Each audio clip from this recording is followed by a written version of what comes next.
I, 32F, have been married to my husband Brock, 35M, for 8 years. We met at our mutual friends Mike and Sarah's wedding, where he was the best man and I was one of the bridesmaids. I remember that day clearly. I was helping Sarah with her dress when Brock walked in looking for Mike. He apologized for interrupting, but ended up staying to chat with us for almost an hour. He was charming, successful, and seemed like the perfect gentleman. There was something about his confident yet kind demeanor that drew me in immediately. After the wedding, we started running into each other more frequently at our friends' gatherings. Brock always made an effort to talk to me, and soon we began dating. He worked as a regional sales manager for a large pharmaceutical company, a job he had held for 5 years before we met. His career was flourishing, and he took pride in his success. We dated for 2 years before getting married in a beautiful ceremony surrounded by our loved ones. The early years of our marriage were wonderful. We bought a lovely home in a nice neighborhood, and 2 years later, we were blessed with twin daughters, Emma and Sophie. Being a pediatrician myself, I took a 3-month maternity leave to care for them.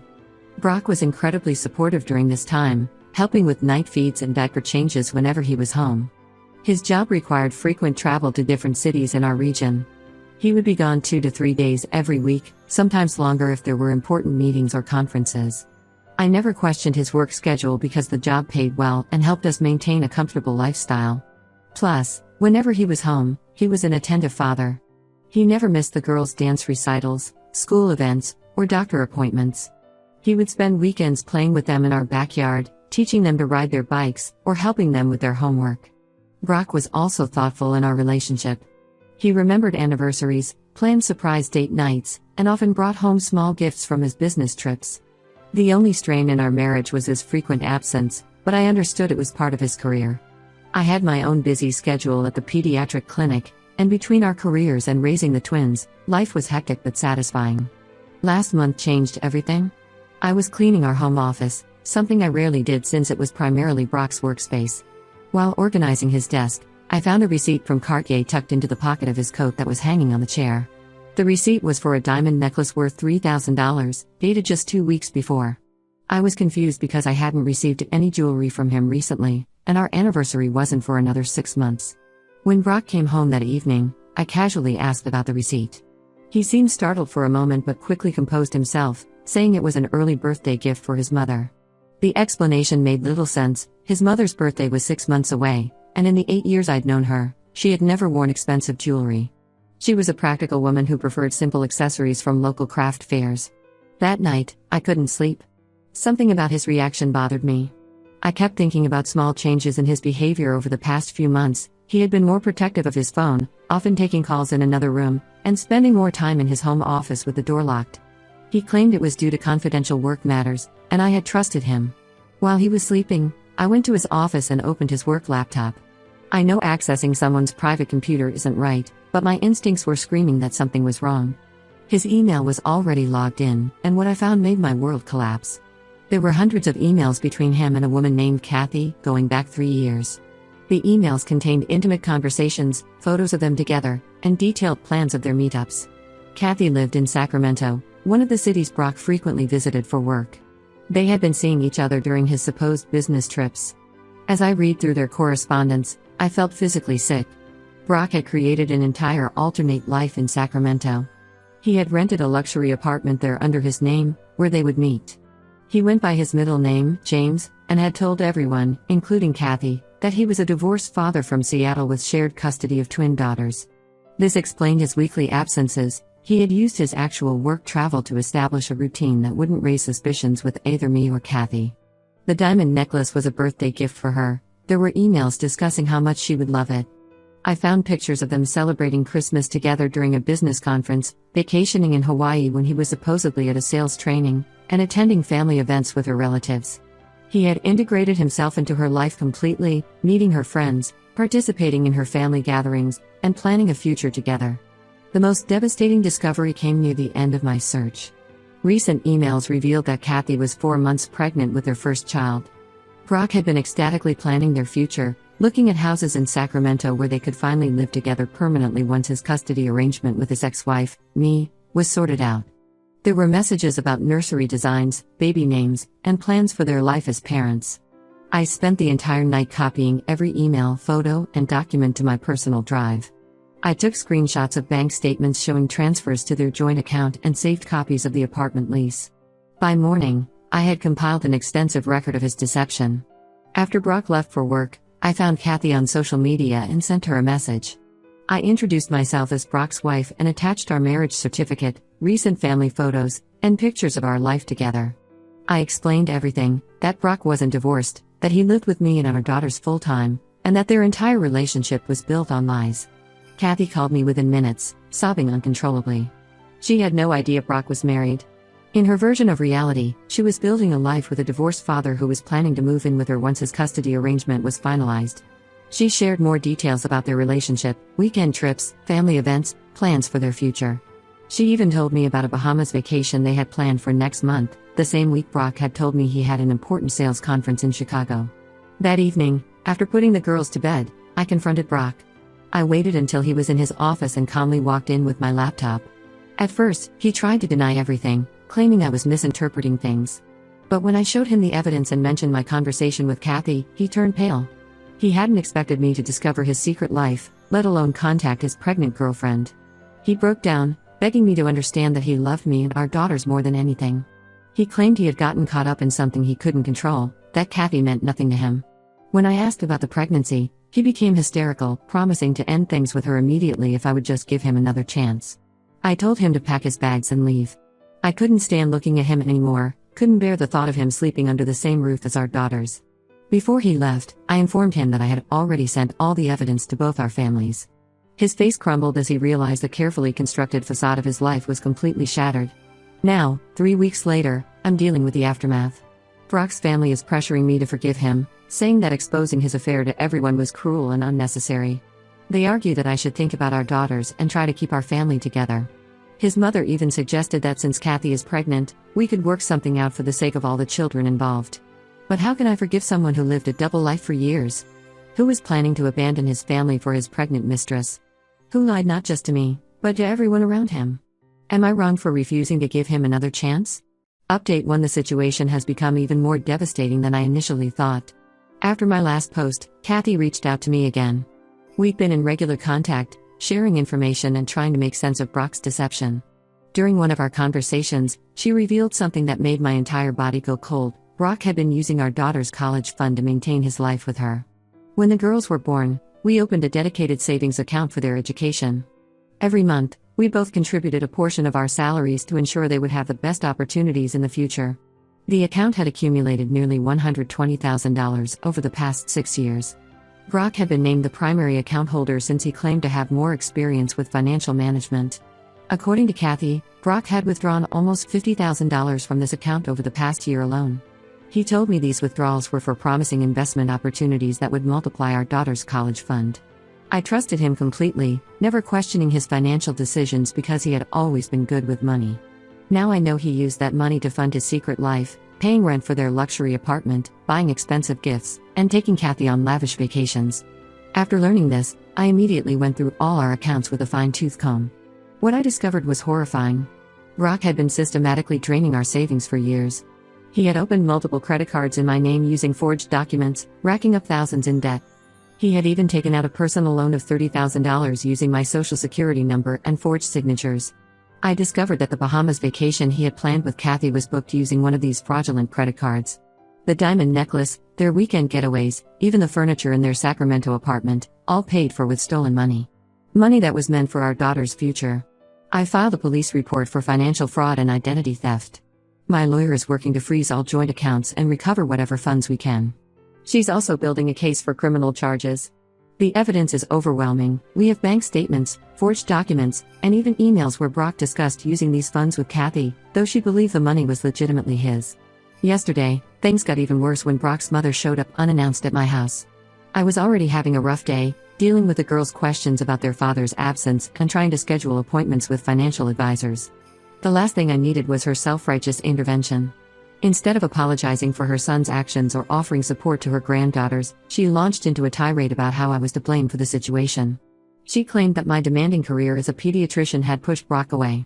According to her, because I worked long hours and sometimes had emergency calls, I hadn't given him the attention he deserved. She actually suggested that my neglect had forced him to seek comfort elsewhere. But the most outrageous part came when she brought up Kathy's pregnancy. She had the audacity to suggest that since I earned such a good salary, I should help Brock pay child support to Kathy. Her reasoning? If I hadn't been so focused on my career, Brock wouldn't have strayed, and therefore I was partially responsible for the situation. She even implied that my selfishness in exposing the affair might harm Kathy's pregnancy due to stress. I lost my composure completely. I showed her the bank statements proving that I had been the primary breadwinner for years while her precious son stole from his own children to fund his double life. I told her about the fraudulent loans and credit cards. I showed her evidence of how Brock had planned to abandon us for his new family in Sacramento. She left in tears, but not before warning me that I would regret destroying the family and depriving my daughters of their father. Since then, Brock's relatives have been on a smear campaign. They're spreading rumors in our social circle that I was emotionally abusive and controlling throughout our marriage. They claim I tracked Brock's movements, checked his phone regularly, and restricted his access to our money, all of which forced him to seek freedom with Kathy. They're painting his affair as a beautiful love story that I maliciously exposed out of spite and jealousy. Only my immediate family and closest friends know the full truth. They're furious about these accusations, but I've asked them not to engage with the rumors. I want to focus my energy on protecting my daughters and securing our financial future rather than fighting a social media war with Brock's enablers. The hardest part of all this is watching my daughters struggle. Emma and Sophie are only 6, too young to understand the complexity of adult relationships, but old enough to feel the pain of their father's absence. They keep asking when Daddy is coming home, why he doesn't call them anymore, and if he still loves them. Brock hasn't made any effort to see them since I kicked him out. He's too preoccupied with Kathy's pregnancy and trying to damage control his reputation. I'm trying to maintain their routine and provide stability, but some days it feels impossible.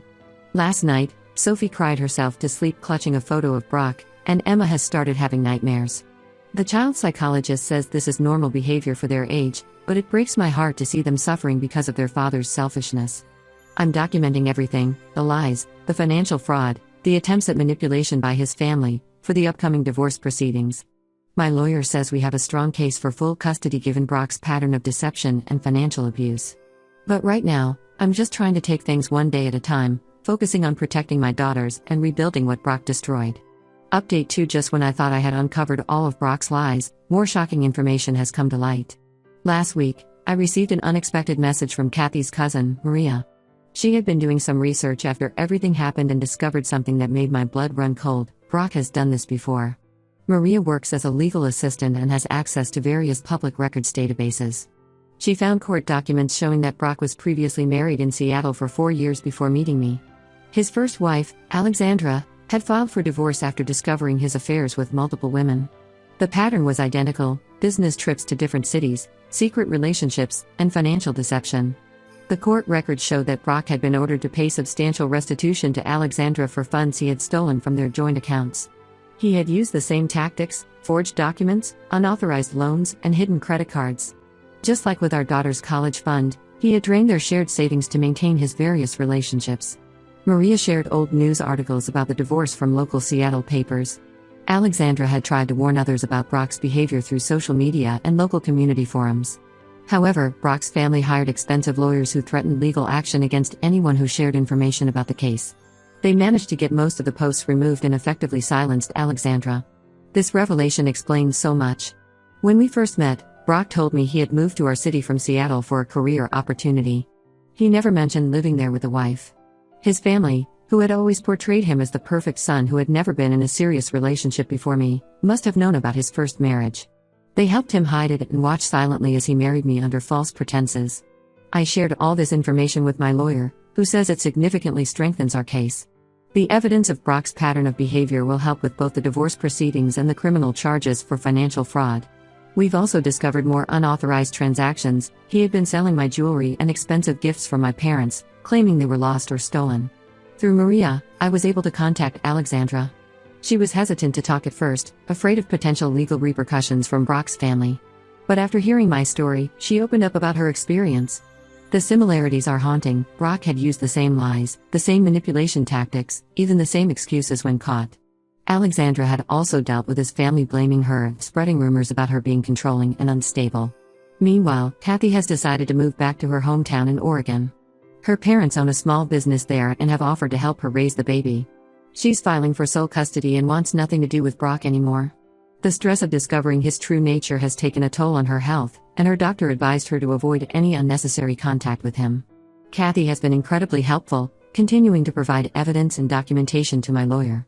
She found old emails where Brock discussed selling some of my jewelry, proving he had knowingly stolen and sold my possessions. She also had recordings of phone calls where he promised to leave his controlling ex-wife, me, and move to Sacramento, showing his intent to abandon our family. The most significant development came when Brock's family finally stopped defending him. After I confronted his mother with proof of his first marriage and the court records showing his history of fraud, she broke down. She admitted that the family had known about Alexandra but convinced themselves that Brock had changed. They helped him hide his past because they believed he deserved a fresh start. His mother tried to apologize, claiming they never thought he would repeat the same patterns with me. But I couldn't accept her apology. They watched me fall in love with him, marry him, and have children with him, all while knowing his history of deception and fraud. They kept quiet as he stole from me and planned to abandon our daughters, just as they had stayed silent when he did the same to Alexandra. The police investigation into the financial fraud is progressing. They found evidence that Brock has been selling stolen items through various online marketplaces. He's also been investigated for potential insurance fraud related to some of my lost jewelry. His professional life is falling apart too. His company suspended him after learning about the criminal investigation. Through all of this, my daughters remain my primary concern. They still ask about their father, but less frequently now. I've started taking them to a child psychologist who specializes in parental abandonment. It's expensive, but watching them slowly heal is worth every penny. Update 3: The divorce is nearly finalized, and the judge's ruling exceeded our expectations. After reviewing the evidence of Brock's pattern of deception, financial fraud, and abandonment, the judge awarded me full custody of our daughters. Brock's visitation rights are limited to supervised visits twice a month, contingent on him completing a psychiatric evaluation and financial responsibility course. Given his current behavior, I doubt he'll fulfill either requirement. The financial settlement was substantial. Brock is required to repay every penny he stole, including the money from our daughter's college fund, with interest. The judge also ordered him to pay additional compensation for emotional damages and legal fees. His attempt to claim partial ownership of my inheritance from my grandmother was rejected outright when we proved he had forged documents to access those funds. Kathy gave birth last month to a healthy baby boy. She named him Lucas and is doing well in Oregon. Her parents' support has been invaluable during this difficult time. She started taking online classes to complete her degree in early childhood education, determined to build a stable future for her son. Despite our unusual connection, we've maintained contact and developed an unexpected friendship. She sends me updates about Lucas and her new life, and I'm genuinely happy that she's found peace away from Brock's chaos. Surprisingly, she's met someone new, a local teacher who knows her full story and accepts her situation. He's been wonderfully supportive of her and Lucas. It's heartening to see her rebuild her life after everything Brock put her through. She's also helping with the ongoing criminal investigation into Brock's financial crimes, providing additional evidence as she discovers it. Alexandra, Brock's first wife, has become an unexpected source of support. After our initial contact through Maria, she's been helping me navigate the legal system and sharing insights from her own experience with Brock's manipulation tactics. She's now happily remarried and living in California, but the trauma of her marriage to Brock had lasting effects on her life. She had to rebuild her credit and financial stability from scratch, just as I'm doing now. I've completely cut contact with Brock's family. Their recent attempts at reconciliation feel hollow after learning they knowingly let him deceive another woman after Alexandra. His mother still occasionally tries to reach out through mutual friends, claiming she wants to maintain a relationship with her granddaughters. But I can't trust people who enabled his behavior not once, but twice. Emma and Sophie are adapting better than I expected. The therapy is helping them process their feelings about their father's absence. They still have difficult days, especially when they see their friends with their dads, but they're showing remarkable resilience. Their grades have improved, and they've started making new friends at school. The child psychologist says their progress is exceptional given the circumstances. Brock hasn't made any real effort to see the girls since the supervised visitation order was implemented. He canceled the first scheduled visit, claiming work commitments, and hasn't attempted to reschedule. His child support payments for both our daughters and Lucas are already behind, leading to additional legal proceedings. The last I heard, he's been staying with a friend since losing his job and apartment. As for me, I'm focusing on rebuilding our lives. I've sold our house, too many painful memories, and bought a smaller but cozier home closer to my parents. I've returned to full-time work at the pediatric clinic, and my colleagues have been incredibly supportive. The girls love their new school, and we're slowly developing new routines and traditions as a family of 3. Sometimes I catch myself wondering how I missed the signs, how I let myself be deceived for so long. But then I remember that Brock didn't just fool me, he fooled everyone around him. He's a skilled manipulator who had years of practice perfecting his deception. The best revenge isn't dwelling on the past but moving forward and creating a better life for my daughters and myself. That's exactly what we're doing, one day at a time.